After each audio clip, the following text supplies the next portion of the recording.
আমাদের বিধর্মী ভাই বোনেরা আছে না, তারা তাদের ধর্মীয় অনুশাসন 100% নিশ্চিত নিরাপত্তার সাথে তারা পালন করবে।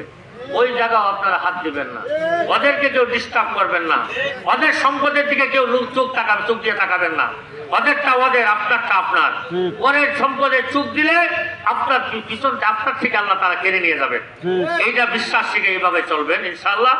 আল্লাহ পাক যদি আমাকে তৌফিক দান করেন, সুস্থ থাকি, ভালো থাকি, আপনারা যেই আশা নিয়ে আমাকে বুক ভরা আশা নিয়ে ভোট দিয়েছেন, আমি আমার প্রেম ভালোবাসা এবং বুক ভরা আশা দিয়ে আপনাদের সেই ভালোবাসার জবাব দেওয়ার চেষ্টা করব।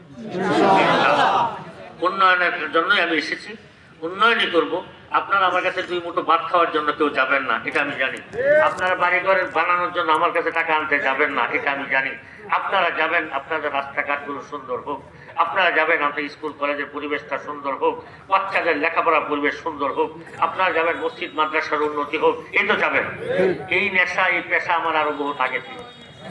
আমার ক্ষমতা ছিল কম, সামর্থ্য ছিল কম করছি। এখন আপনারা আমার ক্ষমতায় বসাইছেন, আল্লাহ তাআলা যদি তৌফিক দেয়, সরকার আমাকে সামর্থ্য দিবে, আমি আপনারা খেদমত করে দেবো। আর সমস্যা কি আমার কি সমস্যা বলেন? আমি তো ভাত খাওয়ার জন্য বিক্রি করি না, আমি তো ভাত খাওয়ার জন্য এমপি হতে আসি নাই। আমার ভাত খাবার, আমার কাপড়। মানুষ এমপি হয় কেন? যার বাড়ি নাই সে চায় টাকা মানে দুইটা বাড়ি করতো এমপি হয়ে টাকা কামায়। যার গাড়ি নাই সে চায় সুন্দর সুন্দর গাড়ি করতে। হ্যাঁ, আমার গাড়ি বাড়ি আমি এমপি হওয়ার বহুত আগের থেকে আল্লাহ আমাকে দিয়ে দিচ্ছে। ঢাকাতেও আমার বাড়ি, ময়মনসিংহ আমার বাড়ি, আমার সব আছে। 3 নম্বর হলো মানুষ বিদেশে ঘুরতে চায়, খাইতে চায়, দেখতে চায়। কেন? যে পয়সা লাগে। এগুলো করলে কি লাগে?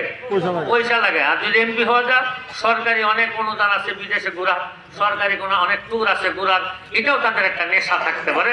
আল্লাহ রহমতে আপনাদের দোয়া, আমি এই পর্যন্ত প্রায় 70-80 দেশ ঘোরা শেষ আমার। ইউরোপের সব দেশ ঘুরে এসেছি। তাহলে আমার ঘোরার জন্য টাকার প্রয়োজন নাই, আছে?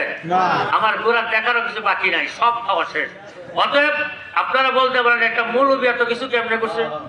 আপনারা বলতে পারেন না একটা মৌলবী এত কিছু কেমনে করছে? এই সব কিছু আমার মা বাবার দোয়া। এইটা সব কিছু আমার মা বাবার দোয়া। আপনারা পয়সা কামানোর ধান্দা লাগলে, কামানোর দরকার পড়লে দুনিয়ার ধান্দার পিছনে না ঘুরে মা বাবার পিছনে করেন। মা কি চায় এটা দেন, মার কোন সময় কি প্রয়োজন এটা করেন, বাবা কি চায় এটা দেন, বাবার কখন কি প্রয়োজন এটা করেন, কখন চিকিৎসা দরকার, কখন কোনটা খাইতে চায়, যা তাদের পছন্দের খাবার বাজার থেকে কিনে আনেন। ছেলে মেয়ে যেমন দাবি করলে নিয়ে আসেন, মা বাবা তো ওইভাবে দাবি করেন, অনেক সময় পারে না। মা বাবার খেদমত করেন, মা বাবার খেদমত। আমি আপনারা মনে করতেছেন একটা এমপি হয়ে গেছি মৌলবী, কত বড় কিছু। আমি জানি আমার মা বাবার তো এমপি না, বাংলাদেশের প্রধানমন্ত্রী হলেও শেষ হবে না, এর চেয়ে বড় তো আমার মা বাবা। এই দোয়াটা আপনারা মা বাবার কাছ থেকে নেবেন, পারবেন ইনশাল্লাহ? ইনশাল্লাহ। সকলে আমাদের এই দেশের কালচারটা নষ্ট হয়ে গেছে, মানুষের চরিত্রগুলো নষ্ট করে দিয়ে গেছে। এখন 19-20 হলে মারামারি কাটাকাটি খুন খারাপি হয়ে যায়। আমি আপনাদেরকে অনুরোধ করবো, এগুলো যাবেন না। আপনার ভাইটাকে যদি মেরে ফেলে, তার বাচ্চাটার কি হবে, তার বিধবা বিবির কি হবে?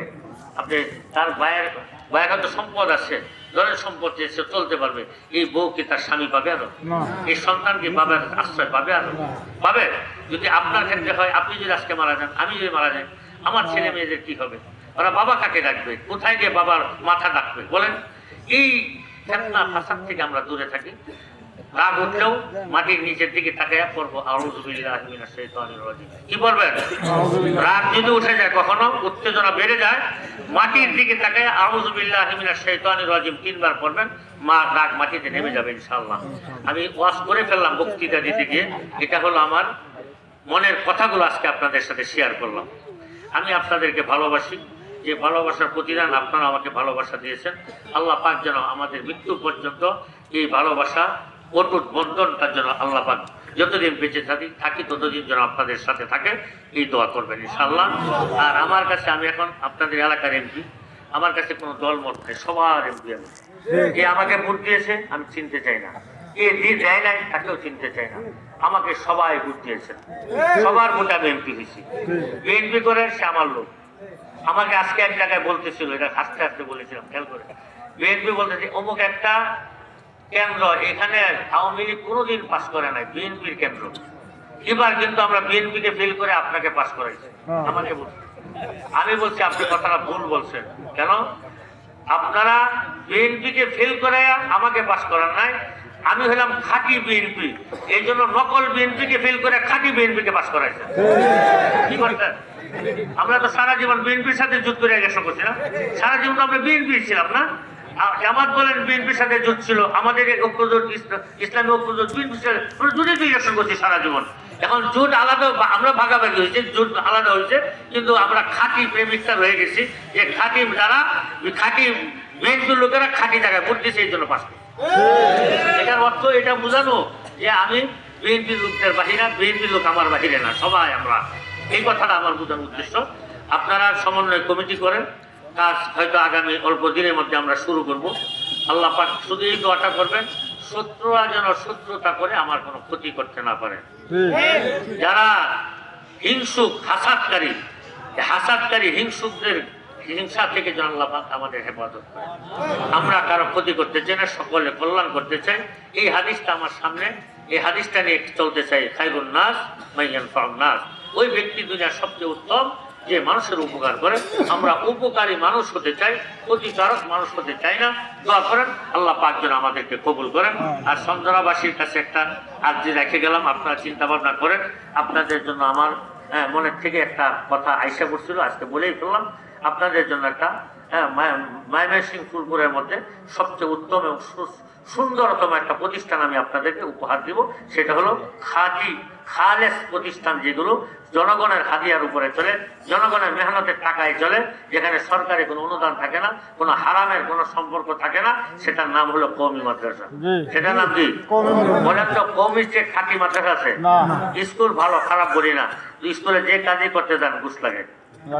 আলিয়া মাদ্রাসা ভালো খারাপ বলি না, যে কাজই করতে যাবেন ঘুষ লাগবে। আগে আমি দাখিল পরীক্ষা দিতে গেছি কৃষ্ণপুর আলিয়া মাদ্রাসায় প্রথম। আমাকে আইসা আমি তো নিচের দিকে তাকায় লিখতেছি, আমার তো সব মুখস্থ লিখতেছি, উপরের দিকে তাকায় না। আর ওখানে মানে 100 ভাগে 99 ভাগ নকল করে, মানে টাকা দিয়ে নকল করে। আমি যখন নিচের দিকে তাকাই আছি, উপরে তাকাই না, যে সে ম্যাজিস্ট্রেট মনে হয়, ম্যাজিস্ট্রেট না টিচার মনে করছে নিশ্চয় কোনো কাগজ সাথে রাইখানে, মানে ওই দিকে তাকায় দেখতেছে। আইসা আমার খাতা টান দিয়েছে, আশপাশ সব চেক করছে, চেক করার পরে কিছু নাই। আমারে বলো তুমি কি করতেছো? আমি লিখতেছি। কিভাবে লিখতেছি? আমি পড়ে আসছি লিখতেছি। আমারে বলতেছে তুমি কি ঠান্ডা ফি দিছিলা? আমি ঠান্ডা ফি আবার কি? ঠান্ডা ফি আমি বুঝি না। আমি তখন ভাবছি ঠান্ডা মনে হয় কোকা কোলা ঠান্ডা ফান্ডা খাই, এইগুলো মনে হয়। আমি বললাম যে স্যার আমার পকেটে তো টাকা নাই, আমার বড় ভাই বাহিরে আছে, আপনার যদি বেশি খাইতে মনে হচ্ছে আব্দুর রহমান ভাই চিনবেন, ওই গেটের সামনে আছে, বলেন যে মোহাম্মদুল্লাহ বড় ভাইকে, সে ঠান্ডা কিনে আনি আপনাকে দিবে। এই কথা বলার পরে তো সে হা করে তাকায়। আমি বুঝি নাই। এরপরে আমি বুঝলাম যে ঠান্ডা ফি মানে 2-4-5 হাজার টাকা ঘুষ দিতে হবে, ম্যাজিস্ট্রেটে ঠান্ডা করতে হবে, সেজন্য নকল না ধরে। এই যে এইগুলো আলিয়া মাদ্রাসা আছে না, আলিয়া মাদ্রাসা উস্তাদ আছে, শিক্ষক আছেন, কেউ এগুলো আছেন আপনাদের? আমি আপনার বদনাম করার উদ্দেশ্য না, আমি উদ্দেশ্য হলো যে এই যে সুদ ঘুষ লেনা দেনা করেন, বলেন তো এই ঘুষের কি পরিণাম, কি এই সুদের কি পরিণাম দুনিয়া থেকে পরকালে কি? আপনারা যারা উস্তাদ আছেন, শিক্ষক আছেন, চাকরির খাতিরে, সন্তান ফ্যামিলি বাঁচানোর খাতিরে এইগুলো করতেছেন, আমি আপনাদেরকে বলবো এর থেকে বেঁচে থাকার চেষ্টা করবেন। মানুষ কেউ না খায় দুনিয়াতে মরে না, কিন্তু সুদ ঘুষের টাকা খাইলে সে মরে। দুনিয়াতেও মরবে, পরকালে মরবে, ব্যক্তিগত জিন্দগি পাবে। এই জন্য আমি সবাইকে বলবো, আমি এমপি না, আমি আপনাদের অভিভাবক, আপনারা যেন কোনো কাজ করে জাহান্নামে না যান, জান্নাতে যেতে পারেন, জাহান্নাম থেকে বাঁচতে পারেন। শুধু উন্নয়নের কাজ করব না, আপনাদের চারিত্রিক উন্নয়ন যেভাবে হয় সে কাজ আমি আমরা করব। আপনাদের চারিত্রিক উন্নয়নটা রাস্তাঘাটের উন্নয়নের চেয়ে কোটি কোটি গুণ বেশি দামি। কত দামি? কোটি কোটি গুণ বেশি দামি হলো চারিত্রিক উন্নয়ন। এজন্য যুব সমাজ তোমাদেরকে বলবো, তোমরা ভালো রাস্তায় চলো, উন্নত মানের রাস্তায় চলো, খারাপ রাস্তা গুনার রাস্তা পরিহার করো। এই গুনার রাস্তা একদিন তোমাকে ধ্বংস গহ্বরে নিয়ে যাবে, তখন আর তুমি ফিরে আসার সুযোগ পাবা না। এখন থেকে তোমরা চেষ্টা করো।